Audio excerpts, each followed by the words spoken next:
Manajemen proses. Ada 4 tujuan dari manajemen proses, yaitu yang pertama, memahami tentang konsep proses dan penjadwalan proses. Yang kedua, memahami operasi pembuatan dan penghapusan proses. Yang ketiga, memahami kerjasama dan komunikasi antar proses. Dan yang terakhir yaitu memahami konsep multi-rate. Manajemen proses. Proses adalah sebuah program yang sedang dieksekusi atau sebagai unit kerja terkecil yang secara individu memiliki sumber daya dan dijadwalkan oleh sistem operasi. Sedangkan program adalah kumpulan instruksi yang ditulis ke dalam bahasa yang dimengerti sistem operasi, yaitu sebuah program membutuhkan sejumlah sumber daya untuk menyelesaikan tugasnya. Sumber daya tersebut berupa CPU time, alamat memori, berkas-berkas, dan perangkat-perangkat input or output. Sistem operasi mengalokasikan sumber daya tersebut saat proses itu diciptakan atau sedang diproses atau dijalankan. Ketika proses tersebut berhenti dijalankan, sistem operasi akan mengambil kembali semua sumber daya agar bisa digunakan kembali oleh proses lainnya. Manajemen proses merupakan konsep pokok dalam sistem operasi, sehingga masalah manajemen proses adalah masalah utama dalam perencanaan sistem operasi. Manajemen proses terdiri dari 3 bagian, yaitu yang pertama, konsep proses. Konsep proses terdiri dari 3 bagian, yaitu yang pertama, definisi proses, yang kedua, konsep proses, dan yang terakhir yaitu proses control block atau PCB. Yang kedua, konsep penjadwalan terdiri dari 3 bagian, yaitu bagian pertama, weekly scheduling, yang kedua, schedule, yang ketiga, context switch, dan yang terakhir ketiga yaitu thread. Tugas sistem operasi pada manajemen proses terdiri dari 5, yaitu yang pertama, membuat dan menghapus proses pengguna dan sistem proses. Yang kedua, menunda atau melanjutkan proses. Yang ketiga, menyediakan mekanisme untuk proses komunikasi. Yang keempat, menyediakan mekanisme untuk proses sinkronisasi. Dan yang terakhir yaitu menyediakan mekanisme untuk pengenangan dan deadlock. Konsep proses. Proses merupakan semua aktivitas CPU seperti job yang dieksekusi pada sistem batch user program atau task pada sistem time series. Istilah pada buku teks yaitu job, teks, dan proses yaitu dapat diartikan sama. Proses adalah entiti aktif yang mempunyai program counter yang menunjuk ke instruksi selanjutnya yang akan dieksekusi. Satu proses membutuhkan resource untuk menyelesaikan pekerjaannya, di mana resource tersebut dialokasikan oleh proses pada saat dibuat atau dieksekusi. Status proses. Saat proses dijalankan atau executed, maka status dari proses akan berubah. Status dari sebuah proses mencerminkan suatu keadaan atau aktivitas yang sedang dilakukan oleh proses itu sendiri. Hanya satu proses yang dapat berjalan pada proses manapun pada saat waktu. Tetapi, banyak proses yang dapat berstatus ready atau waiting. Status proses terdiri dari 3 bagian, yaitu new. New adalah suatu status yang dimiliki pada saat proses baru saja dibuat.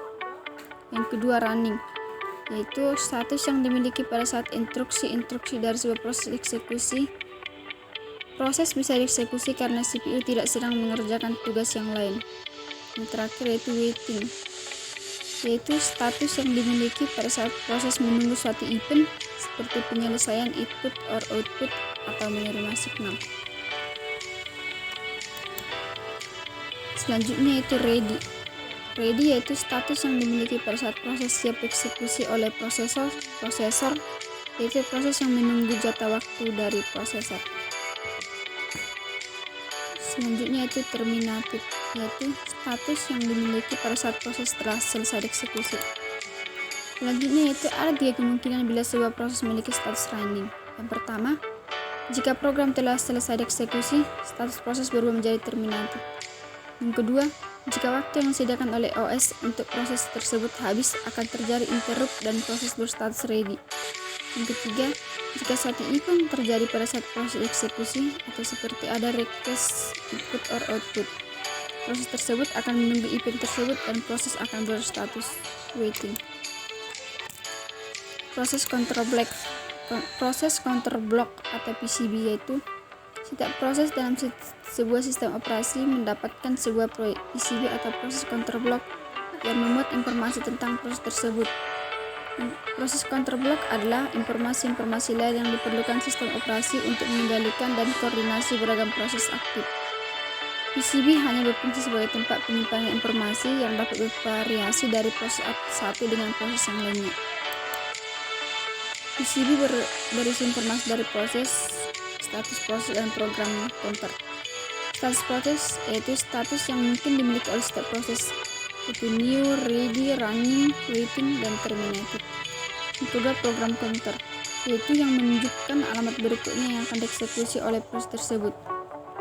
Proses control block terdiri dari CPU register. CPU register terdiri dari akumulator, register index, stack pointer, dan register serbaguna.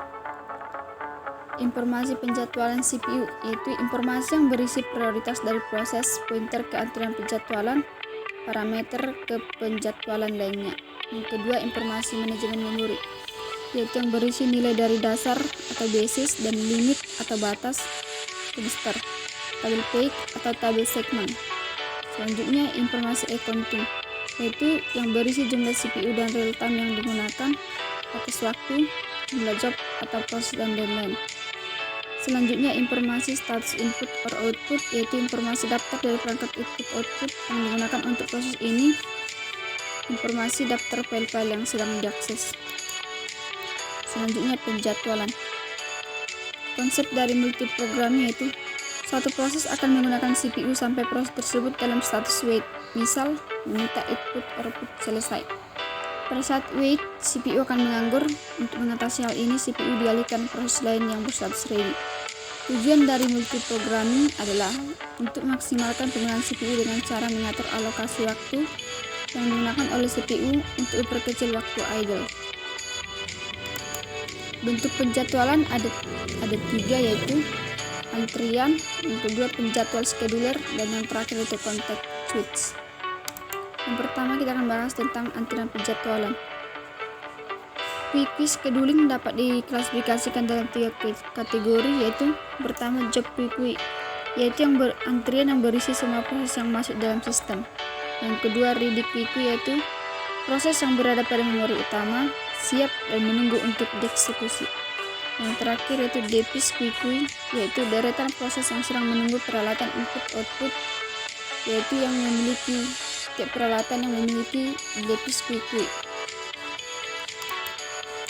Antrian penjadwalan yaitu setiap antrian disimpan sebagai linked list dan berisi pointer awal dan akhir PCB. Yang kedua yaitu tiap PCB memiliki suatu pointer menunjuk ke proses selanjutnya pada antrian. Proses baru mula-mula diletakkan di ready quickie dan menunggu sampai dipilih untuk dieksekusi atau dispatch CPU. Ketika proses dialokasikan CPU dan dieksekusi, terjadi satu dari event berikut, yaitu proses meminta input output dan kemudian ditempatkan pada input output quickie. Yang kedua, proses membuat subproses baru dan menunggu diterminasi. Ketiga, proses dihapus dari CPU karena interrupt dan dikembalikan ke ready quickie. Yang kedua yaitu scheduler atau jadwal, yaitu bagaimana scheduler memilih proses atau program decision. Ada tiga tipe scheduler. Yang pertama, long range scheduler atau job scheduler. Yang kedua, short range scheduler atau CPU scheduler. Dan yang terakhir yaitu medium range scheduler. Pertama kita akan bahas tentang long range scheduler atau job scheduler, yaitu menyeleksi proses-proses mana yang harus dimasukkan ke dalam ready quickie dan membawanya ke memori untuk dieksekusi. Long range scheduler mengeksekusi lebih jarang, dibutuhkan beberapa menit untuk pembuatan proses baru dalam sistem. Yang ketiga yaitu mengontrol jumlah proses dalam memori atau degree of multiprogramming. Yang kedua, short range scheduler yaitu CPU scheduler. Itu kegunaannya untuk menentukan proses mana yang selanjutnya akan dieksekusi dan mengalokasikan CPU untuk proses tersebut. Yang kedua yaitu short range scheduler ini lebih sering dipanggil atau hanya dalam waktu milisekund. Yang ketiga, karena durasi yang pendek antara eksekusi, short range scheduler harus sangat cepat. Yang terakhir yaitu medium range scheduler, yaitu penjadwal ini akan menentukan untuk memindahkan proses dari memori. jumlah proses dalam memori akan berkurang. Skema medium scheduler ini disebut swapping. Penggunaan swapping diperlukan untuk meningkatkan mutu penggabungan proses atau karena perubahan dalam kebutuhan memori yang mengakibatkan memori harus dibebaskan. Context switch. Pada saat CPU beralih ke proses lain, sistem harus menyimpan state dari proses lama dan mengambil state dari proses yang baru. Pekerjaan ini disebut context switch. Context switch yaitu sebuah proses dipresentasikan dalam PCB dari satu proses, nilai dari CPU register, status proses, dan informasi manajemen memori.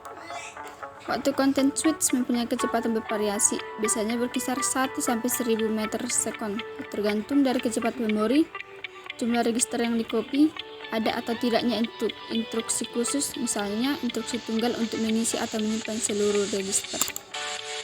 Multithreading itu merujuk kepada kemampuan OS untuk mendukung multiple dan dieksekusi secara konsistensi di dalam satu single proses. That seringkali disebut sebagai linked process. Dengan bahasa yang lebih sederhana, thread merupakan bagian dari proses di mana proses memiliki alokasi resource sendiri, sedangkan thread tidak. Di dalam proses dapat terdiri dari satu atau lebih thread, di mana masing-masing thread memiliki execution state, akses shared memori dan resource yang dimiliki oleh proses, dan berbagai dengan thread yang lainnya. Pembentukan thread membutuhkan waktu yang lebih sedikit dari pembentukan proses, yaitu membutuhkan waktu yang lebih sedikit untuk mengakhiri thread daripada proses, dan kedua yaitu lebih mudah untuk cepat dan untuk melakukan switch antara thread daripada switch antara proses. Sekian dan terima kasih.